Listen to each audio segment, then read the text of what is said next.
Ke toko Handayani beli ketapel. Uang kembaliannya hanya sebungkus permen. Untuk mengetahui bahasa web HTML, kita pelajari elemen dan struktur dokumen.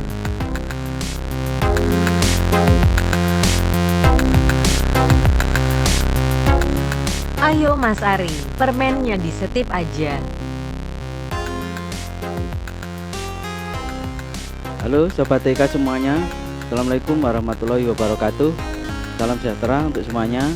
Bertemu lagi dengan saya Ari Kurniawan di channel Sobat TK, channel yang membahas tentang edukasi, terapan teknologi informasi dan komunikasi. Kali ini kita akan membahas tentang sebuah bahasa yang digunakan untuk membangun website, karena ini adalah yang pertama di seri pengembangan website. Untuk mulai kita membuat website, kita akan membahas tentang Hypertext Markup Language atau kita kenal dengan HTML ya. Dan HTML saat ini sudah memasuki ke versi kelima. Nah, versi kelima itu seperti apa, HTML sendiri itu seperti apa, mulai episode yang kali ini kita akan mulai bahas. Nah, kalau melihat dari kepanjangan dari HTML ya, HTML, di situ ada perlu kita kenali dengan kata-kata sehingga kita bisa memaknai apa sih yang dimaksud dengan HTML. Nah, kata yang perlu kita lihat adalah di situ adalah markup language ya. Language itu adalah bahasa, jadi markup sendiri adalah sebuah bahasa yang wujudnya nanti berupa elemen atau teks ya, tanda, label untuk membuat struktur dokumen web. Di situ kelihatan ya, bahasa markup itu seperti ketika kita nanti membuat suatu tampilan, kita hanya memasang sebuah tanda-tanda. Nah, tanda-tanda atau istilah nanti kita sebut elemen, HTML ini mempunyai fungsi dan penampilan yang beda-beda sesuai tentu sesuai dengan nama elemennya ya. Nah, kemudian kalau di situ muncul hypertext, itu bermakna bahwa dokumen-dokumen web yang membangun sebuah aplikasi website saling berhubungan dengan mekanisme hyperlink. Maksudnya nanti ketika kita membangun sebuah website, pasti kita akan membuat banyak halaman ya. Entah itu halamannya kita buat statis, artinya isinya betul-betul tidak ada unsur dinamisnya, tidak ada bahasa pemrograman yang membuat dia menjadi dinamis ya. Dan setiap halaman ini bisa dinavigasi oleh pengguna. Misalnya saya ngeklik sebuah teks ya, atau button atau gambar ya, kedepannya nanti bisa macam-macam ya bentuk hyperlink itu. Yang jelas ketika kita klik ya, ini akan menuju ke halaman yang lain. Jadi seakan-akan setiap halaman di dalam web ini saling berhubungan, ada keterkaitan. Nah, disitulah muncul istilah hypertext. Sehingga nanti website ini menjadi sebuah media yang utuh. Nanti isinya, topiknya seperti apa kan bisa macam-macam. Yang jelas secara teknis di situ halamannya seakan-akan saling berkaitan ya. Nanti ada istilah hyperlink yang menghubungkan antar dokumen ya. Nah, dari tadi kita bicara tentang elemen HTML. Jadi elemen HTML ini sudah dibuat oleh sebuah konsorsium yang namanya W3C ya, World Wide Web Consortium ya, alamatnya di w3.org.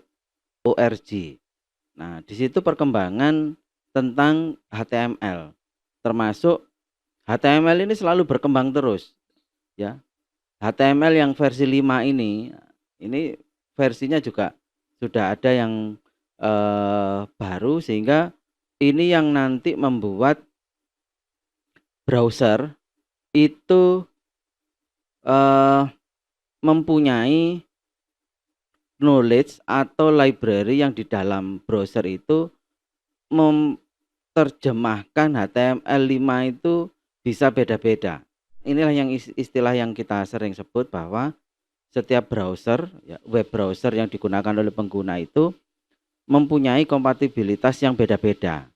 Ya. Artinya mereka masing-masing dibuat oleh vendor tertentu, perusahaan tertentu, mempunyai kemampuan menerjemahkan HTML5 itu beda-beda. Mungkin kita sering ya, barangkali banyak yang sudah mengetahui browser ada Firefox, ada Chrome, ada Safari, Microsoft yang baru menggunakan Microsoft Edge, itu kan mempunyai library atau kemampuan menerjemahkan beda-beda. Nah, untuk melihat browser kita itu kemampuannya menerjemahkan HTML5 itu seperti apa, kita lihat di tampilan yang ini.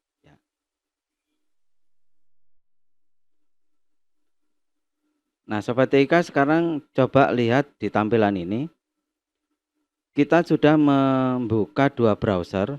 Yang sebelah kiri ini adalah Google Chrome, yang sebelah kanan Mozilla Firefox. Kemudian dari dua browser ini saya mengakses website html5test.com, ya. Dan kita mendapatkan hasil yang beda. Bahwa Chrome yang sebelah kiri ini nilainya adalah 476, sedangkan yang Firefox hasilnya 465. Dari 555 poin sebuah penilaian web maksimalnya. Jadi HTML5 ini kalau misalnya nanti ada browser yang sampai nilainya 555, berarti browser itu mampu menerjemahkan semua elemen HTML5.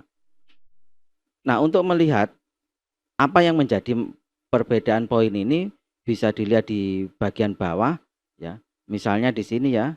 Nah, ada tentang video, audio, elemen, form, ya. Yang Firefox coba. Nah, ini ya.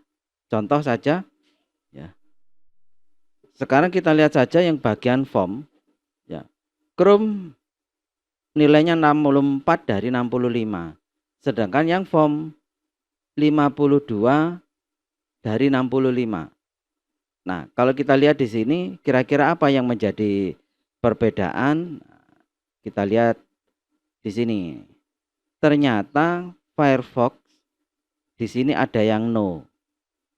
Yaitu ketika nanti form di mana atributnya, type-nya month atau week, Firefox tidak bisa menerjemahkan. Jadi tampilannya tidak seperti nanti kalau kita menggunakan Chrome, karena di sini terlihat centang hijau. Nah, ini contoh perbedaan ya, bahwa untuk membandingkan kompatibilitas dari browser bisa menggunakan website html5test.com. Baik Sobat TIK, kita lanjutkan lagi. Sekarang kita melihat ya, bahwa tadi di video sebelumnya kita melihat HTML5 itu bisa menerjemahkan berbagai bentuk dokumen. Ya, strukturnya bisa macam-macam, nanti tergantung kebutuhan kita akan menampilkan apa di website. Nah, kita lihat sekarang kategori elemen-elemen HTML agar nanti kita melihat elemen di dalam HTML yang sedemikian banyak itu dikategorikan seperti apa saja. Yaitu mulai pertama, dokumen elemen yang harus kita kenali adalah tag atau elemen HTML. Inilah yang menunjukkan bahwa dokumen ini adalah dokumen HTML. Yang warna ini ya, warna merah ini. Dokumen HTML, elemennya HTML. Nanti cara membuatnya kita tunjukkan. Kemudian ada kategori yaitu dokumen metadata. namanya saja metadata, jadi di sini dokumennya kita berikan informasi sehingga nanti ketika ada browser yang mengartikan ini mengandung makna. Artinya web yang nanti kita buat itu kan tidak hanya dilihat oleh manusia, tapi juga akan dilihat oleh search engine atau mesin-mesin yang lain. Jadi istilahnya kalau search engine itu kan memang punya waktu secara periodik akan mengunjungi semua web yang ada di internet. Dia akan crawling istilahnya, yaitu melihat di dalam web itu ada dokumen apa saja, apalagi nanti kalau websitenya itu sudah dinamis, sehingga itu nanti dalam editing indeks dari search engine. Nah, di situ ada elemen head, title, judul halaman ya, base, link, meta, style. Nah, di sini juga ada meta. Ini nanti fungsinya adalah memberitahukan ke browser, juga search engine atau mesin, memberitahukan bahwa dokumen ini mempunyai informasi seperti ini, mulai deskripsi, mulai viewportnya dan sebagainya, itu di bagian metadata. Nah, ada kategori section, dari namanya saja sudah terlihat ya bahwa elemen ini nanti akan membentuk bagian-bagian di mana di situ sudah terlihat sifatnya mempunyai arti ya. Artinya semantiknya sudah kelihatan. Contoh, body. Oh, body itu badan. Oh, berarti secara tidak langsung kita sudah langsung tahu, oh, badan atau dokumen yang dilihat oleh pengunjung web itu di bagian mana, di body. Kemudian ada elemen artikel, section, nav itu adalah navigation, site itu adalah biasanya digunakan untuk tempat-tempat atau seksi-seksi yang di bagian samping. H1 itu header 1, header 2 dan seterusnya. Ya, itu adalah di kategori section. Kemudian ada grouping konten ya. Ada paragraf ya, P itu paragraf, HR itu adalah untuk horizontal ya. Kemudian yang sering banyak digunakan untuk membuat bagian-bagian itu menggunakan div misalnya. Nah, dan masih banyak lagi ya. Kemudian ada text level semantik, di situ sudah terlihat ya, ini terkait dengan teks, bagaimana kita menampilkan tulisan yang kita letakkan di web itu mempunyai tampilan yang beda-beda. Mulai di awal itu A itu artinya anchor, berarti itu adalah nanti terkait dengan hyperlink, bisa diklik, emphasis, strong, small, kecil ya. Kemudian ada yang lain, ini nanti akan berfungsi untuk merubah teks menjadi sesuai dengan semantiknya ya, artinya ya. Kemudian ada links. Nah, kalau links pasti akan menggunakan elemen A, anchor. Kemudian anchor bisa diletakkan di teks, gambar ya, maupun di dalam area. Nah, kalau kita lihat ini sudah mulai kita lihat ya bahwa elemen HTML ini banyak. Tentu nanti dalam video-video saya selanjutnya saya akan menggunakan elemen ini secara acak atau sesuai dengan kebutuhan materi yang akan saya angkat ya.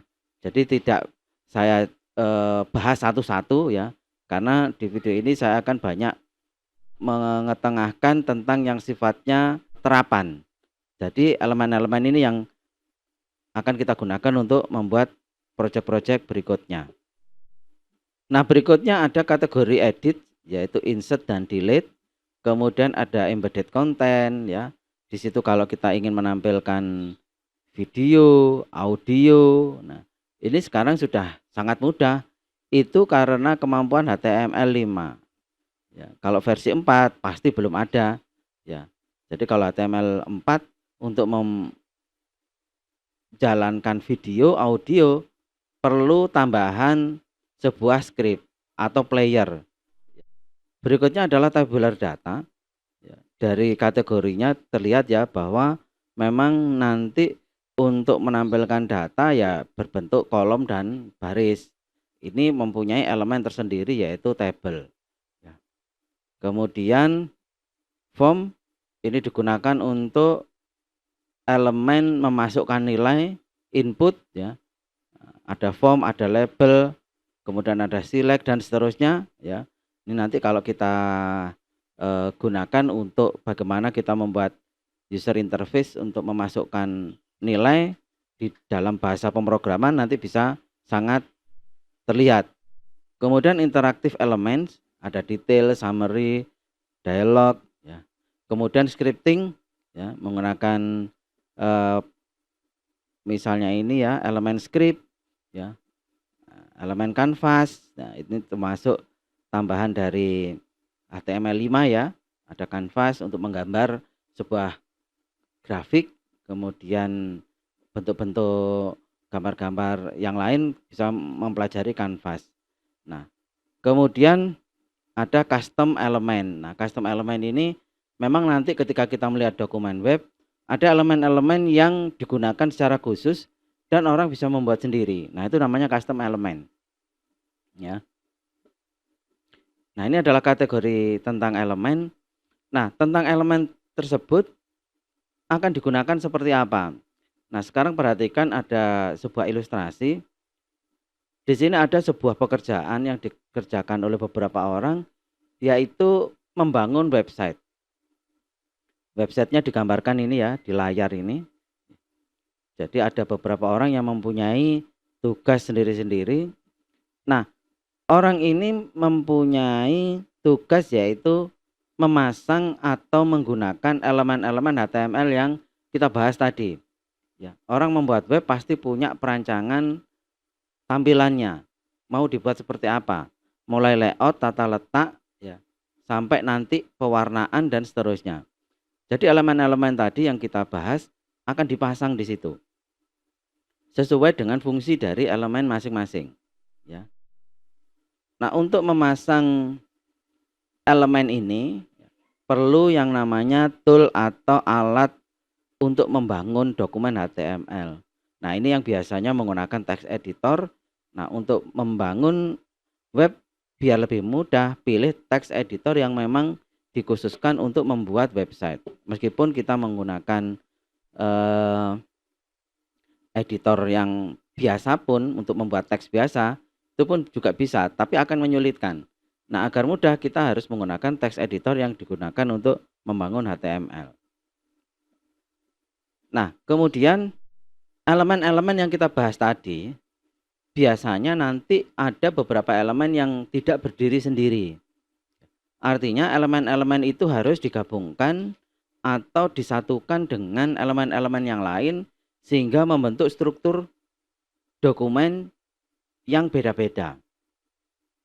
Nah, nanti di dalam contoh yang kita tunjukkan bisa terlihat ya bahwa sekumpulan elemen ini akan membentuk struktur sendiri. Contoh sederhana misalnya struktur tabel nanti kumpulan dari beberapa elemen ya. Kemudian ada struktur yang digunakan untuk membangun sebuah dokumen artikel. Nah, di situ ada beberapa elemen yang memang dianjurkan digunakan. Gunanya adalah untuk dokumen ini akan menjadi lebih bagus. Artinya dari apa yang disebut search engine optimization itu menjadi lebih baik. Kemudian coba ada orang yang di bagian ini ya. Orang ini adalah melihat bahwa elemen-elemen yang dipasang di sebuah dokumen web ini apakah terlihat baik apa tidak. Melihat estetikanya apa tidak. Nah, dari situ orang ini bisa mempunyai sebuah keinginan, oh elemennya akan saya beri warna merah. Atau saya letakkan di sebelah kiri, saya letakkan sebelah kanan, atau di bawah atas. Ya, layoutnya harus seperti ini. Nah, untuk membuat elemen-elemen ini ditampilkan seperti yang diinginkan, perlu ditambahi atribut dan value. Ya, jadi atribut dan value ini berada di dalam elemen. Karena nanti setiap elemen yang sama belum tentu mempunyai atribut value yang sama. Bisa jadi elemennya sama, tetapi karena dengan pertimbangan estetika kita memberikan atribut yang beda. Nah, Sobat TK semuanya, sekarang coba kita lihat di layar sudah saya buka dua bagian. Yang sebelah kiri saya buka browser, saya sudah buka di folder D.2, berarti saya buka file atau folder di D, Sobat TK, web dan seterusnya. Kemudian sebelah kanan saya sudah buka VS Code yang nanti kita gunakan untuk membuat website. Nah, sekarang kita tambah satu dokumen, contohnya kan begini. Misalnya saya buat nama struktur HTML, nah, begini. Nah, ini kalau saya refresh, nah sudah ada ya struktur HTML. Nah, kalau saya refresh masih kosong begini.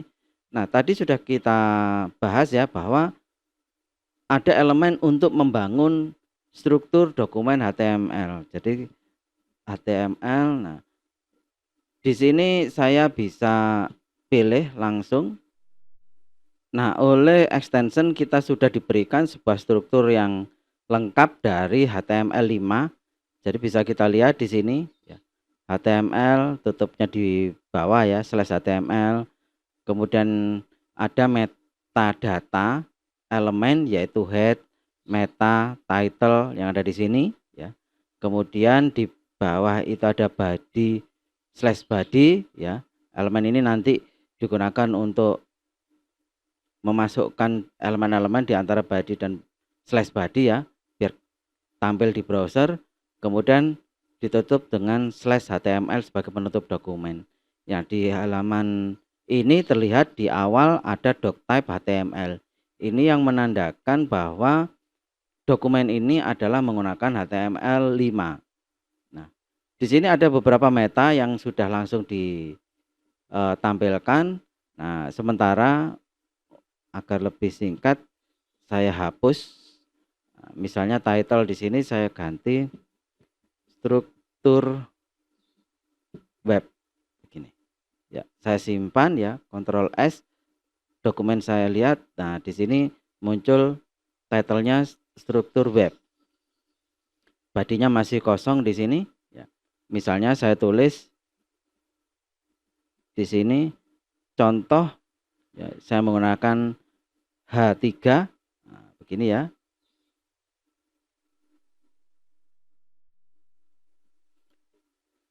Kita simpan. Nah, begini. Nah, kalau kita lihat di halaman ini ya, kita sudah mempelajari ya, ciri dari elemen itu adalah setelah tanda lebih kecil ya. Pasti setelah tanda lebih kecil, contoh ya di atas itu misalnya ada HTML. Nah, inilah yang disebut elemen. Nanti di belakangnya, nah di sini akan ada atribut. Nah, contoh atribut di sini. Nah, berarti HTML ini atribut length atau language-nya diberi value EN, English value ya. Sekarang kita contoh membuat tabel.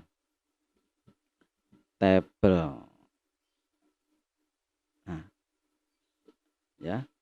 Jadi karena ada, sekali lagi saya menggunakan extension HTML, saya diberi kemudahan table/table langsung sudah terbentuk. Kemudian kita buat yang sederhana ya, tabel yang sederhana, kita buat TR ya. Table row. Nah, kemudian kita buat TD.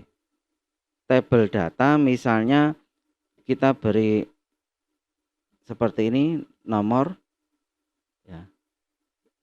Ini kita copy saja ya. Misalnya kita buat 3 kolom saja. Nama, alamat, contohnya begini. Ini kalau kita simpan, saya save, kita lihat di sini. Nah, munculnya ini. Ya. Sekaligus kita buat row baru. Jadi baris baru ya. Kalau ingin cepat ini bisa kita copy saja begini ya. Contohnya nomor 1 Agus, alamatnya Surabaya.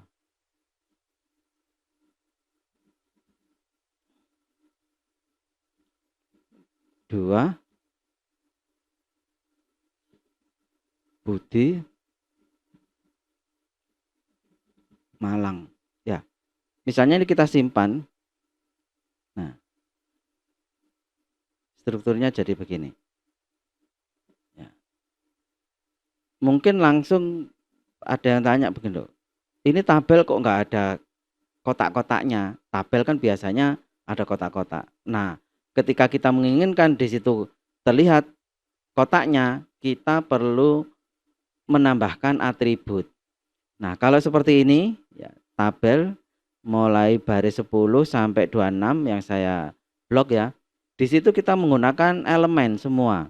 Tabel elemen, TR elemen tabel row, TD tabel data, itu semuanya masih menggunakan elemen. Belum punya atribut sama sekali. Nah, untuk menambahkan atribut kita perlu nambahkan. Misalnya tadi saya perlu kelihatan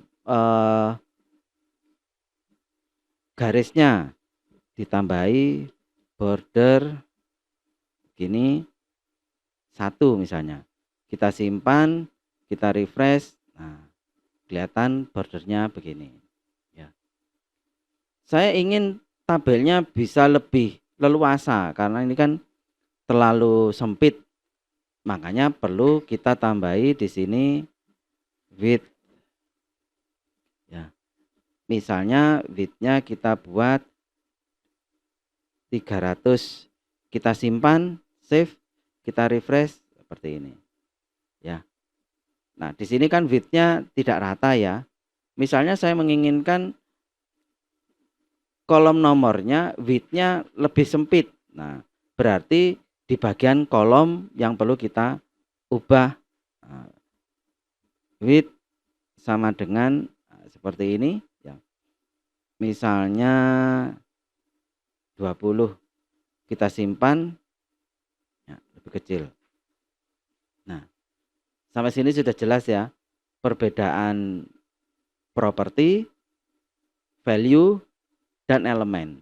Yang jelas masing-masing elemen punya atribut dan value yang sendiri-sendiri. Ada yang menyebut atribut, ada yang menyebut properti, sama ya. Nah, sekarang kita bisa melihat tabel ini kalau bisa dibuat lebih bagus, karena ini ya contoh garisnya ini kan terlihat ada double ya, terus belum ada warna dan seterusnya.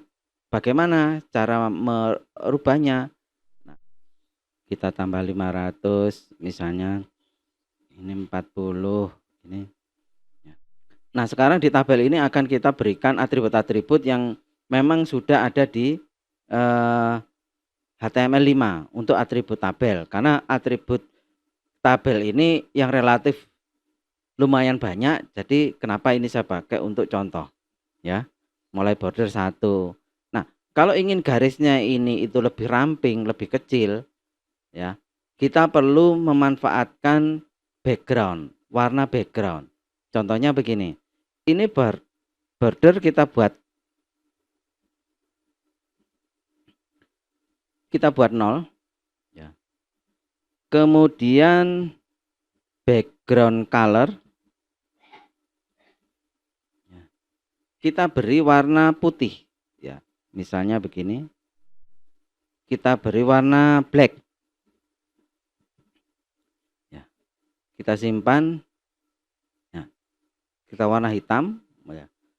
Kan ini enggak kelihatan. Nah, sekarang giliran tabel row-nya yang kita beri warna background color. Nah, misalnya warnanya kita beri warna yellow. Nah, begini. kita simpan. Nah, ya. Kemudian yang di bawah sama ya, BG color kita buat white.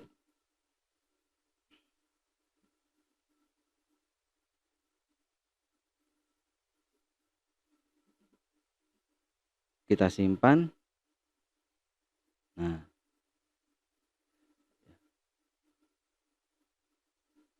sekarang garisnya sudah lebih bagus ya. Nah, sekarang kita perlu tampilannya. Ini kan antara tulisan dengan garis kan terlalu mepet ya. Nah, kalau kita beri jarak berarti saya harus menambah di tabel sebuah atribut ya, yaitu cell padding. Misalnya kita beri angka 3. Kita simpan. Kemudian di situ ada cell spacing, jarak antar sel. Jadi kotak-kotak ini dinamakan sel ya. Cell spacingnya misalnya contoh ya, saya beri 4 biar kelihatan hasilnya. Nah, berarti dari situ saya bisa menentukan ketebalan dari tabel ya.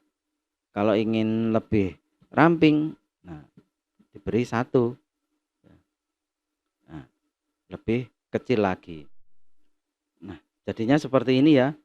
Jadi kalau ingin nambah lagi misalnya untuk header elemennya dibuat tebal ya, berarti saya harus memanfaatkan elemen B begini ya. B/B ya. Nah, nomornya jadi tebal ya. Semuanya kita bold.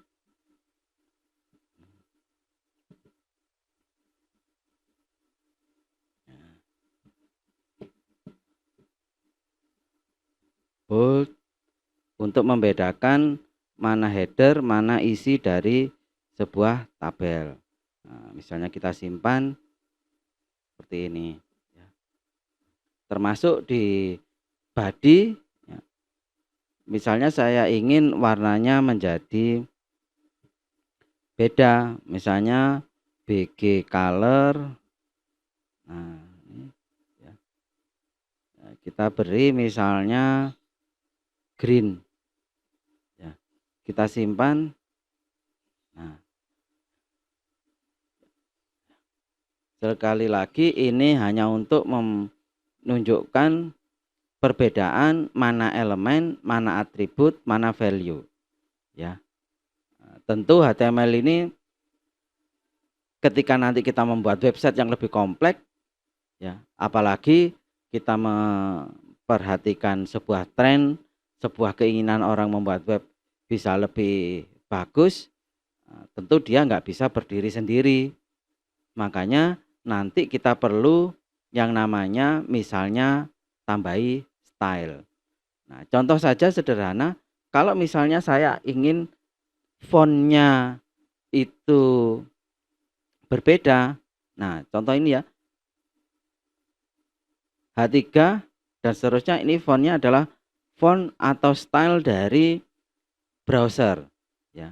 Jadi browser itu mempunyai style sendiri bawaannya ya, tampilannya Times New Roman seperti ini.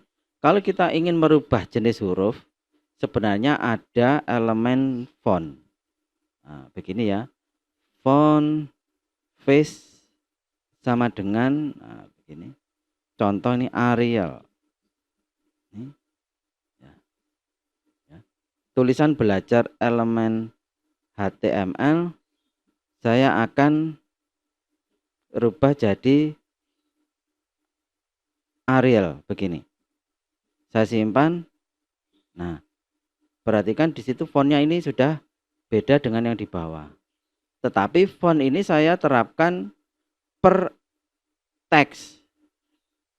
Jadi mulai bisa dibayangkan ketika yang di bawah ini saya akan ganti menggunakan Arial, ya saya pakai font Arial begini. Nah, ya. Contoh yang di bawah ini ya, misalnya yang Agus, ya, saya ganti Arial atau mungkin yang lain Verdana. Kita simpan, refresh. Nah, ini Arial, Time New Roman, ini Verdana. Nah, untuk merubah teks saja kita sudah merasakan ada kesulitan. Artinya kode bahasa kita HTML ini akan semakin lama semakin panjang. Ya. Makanya kita membutuhkan yang namanya CSS atau style sheet. Ya. Sehingga nanti salah satu keunggulan style sheet itu adalah ketika saya membuat tabel baru, contoh di sini misalnya nanti saya buat tabel baru, katakanlah ini saya copy ya, saya copy terus saya taruh di bagian bawah begini, saya simpan. Nah, kalau misalnya ingin tabelnya ini sama, berarti kan saya harus mengubah atribut ini sama. Nah, itulah yang sebenarnya nanti keunggulan dari CSS, bahwa CSS itu punya blok kelas sendiri yang bisa digunakan berulang kali oleh elemen-elemen yang menggunakan. Ya, ini contoh. Jadi nanti untuk kebutuhan font seperti ini, kita tidak perlu melakukan per teks kita harus merubah font. Ya, contoh, ya, ini saya hapus. Nah, fontnya saya hapus. Nanti bisa dibandingkan ya, fontnya kan kembali seperti awal. Nah, kita perlu yang namanya style. Nah, style bisa kita taruh di sini. Ini contoh ya, nanti kita bahas khusus untuk style sheet. Style. Nah, di sini body akan saya rubah semuanya untuk satu properti saja, yaitu merubah fontnya. Ya. Yaitu font family. Nah, di sini saya pilih font family. Nah, di sini kita diberi banyak pilihan. Misalnya saya pilih ini ya. Nah, fontnya ini kita simpan, save. Nah, semua dokumen ini font menggunakan font yang kita definisikan di bagian style. Nah, style sendiri ini adalah sebuah atribut yang bisa kita terapkan di elemen manapun. Ya, kebetulan style ini kita terapkan di bagian body. Nah, ini sudah mulai bahwa nanti ketika kita membangun website, kita tidak bisa lepas ya, ada HTML, ada CSS, terutama untuk tampilan ya. Karena HTML difungsikan membuat struktur dokumen, sedangkan style sheet bermanfaat untuk bagaimana elemen yang dibuat oleh HTML itu ditampilkan, sehingga nanti bisa lebih enak untuk dilihat. Ya. Nah, ini contoh sederhana bagaimana kita memahami elemen, atribut, dan value.